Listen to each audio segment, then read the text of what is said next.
Master ఆ stage మీద సెట్లో అది కంపోజ్ చేశారు మాస్టర్ ఫోన్తో కంపోజ్ చేశారు. దాని ముందు hook step hook step hook step hook step ఉంది. అదేదో చేసుకుంటున్నాం, అదేదో అనుకుంటున్నాం. ఈ దూరం నుంచి చూస్తున్నారు సార్, చూశారు వచ్చి పైకి వచ్చి ఏదో శంకరాద్ ఎంబీబీఎస్ చూడు ఇట్లా ఇట్లేదో అంటున్నారు. అనగానే అసలు మాకేం చెప్పలా, రోల్ చేయండి కెమెరా అన్నారు. అని అప్పటికప్పుడు చేశారు హుక్ స్టెప్ ఇది కాదు ఇది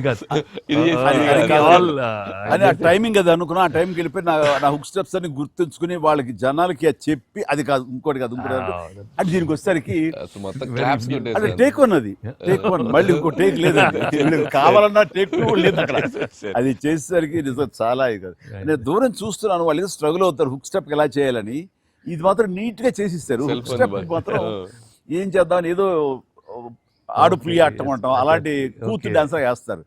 ఇది కాదు, మనకున్న హుక్ స్టెప్స్ ఏంటి అన్ని గుర్తు తెచ్చుకుని వాళ్ళకి ప్రజలకు కూడా ప్రేక్షకులు కూడా గుర్తు చేస్తే బాగుంటుంది. అది చేయగానే ఇందులో ఇది ఉంది కదా, మన ఆడు ఫారెస్ట్ లో నేను కుక్క పిల్లగా వస్తే ఎత్తుకుతూ వెళ్తుంటాను. మనకి వెళ్తుండగా అక్కడ ఏదో ఒక పులి లాంటిది వచ్చినట్లుగా షాట్ వేసుకుంటానండి.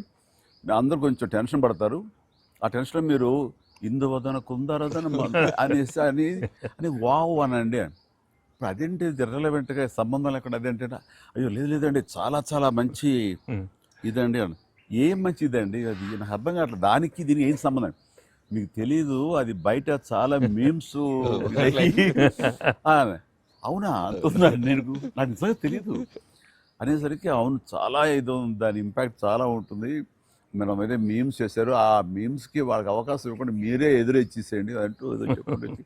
వావ్ సార్, మీరు అలా వావ్ అన్నారు, మనకి సంక్రాంతికి అతిపెద్ద బ్లాక్ బస్టర్ వచ్చేసింది సార్. వావ్ కానీ నీ ఎనర్జీగా నువ్వుగాని అంతా ఇంత కాదయ్యా. అంటే నువ్వేమనుకున్నావు అది రాబట్టడానికి మమ్మల్ని హింసిస్తావా, కన్విన్స్ చేస్తావా, ఏం చేస్తావో తెలీదు. వెంకీ మీరు పాడారు ఇందులో మన సంక్రాంతికి వస్తున్నాలో, పరిసరికి సరే బాగుంది అంటే మీకు ఏదో తాళజ్ఞానం ఉందేమో అని. నాకు బాడీకి తాళజ్ఞానం ఉంది కానీ వాయిస్ తాళజ్ఞానం లేదు. నేను ఖచ్చితంగా పాడినాయి అంటే లేదు పాడండి అన్నాడు. అంటే ఎక్కువ లెంగ్త్ చాలా షార్ట్ లెంగ్త్ పాడండి అని. దానికంటూ తను సీన్ను క్రియేట్ చేసి ఆ మామగారి చేత పాట పాడించి దాని కౌంటర్ ఇమ్మీడియట్లీ నా చేత పాడించి చేయటం అనేది నువ్వు దుస్సాహసం కానీ సఫలీకృతులు అయ్యో. పాడటం కష్టం అండి, కానీ రాబట్టుకున్నాడు. అది విన్న తర్వాత ఓహో మనలో ఇంత తాళజ్ఞానం ఉందా అనుకున్నాను నేను. వండర్ఫుల్, అది కూడా ఎంజాయ్ చేస్తాను.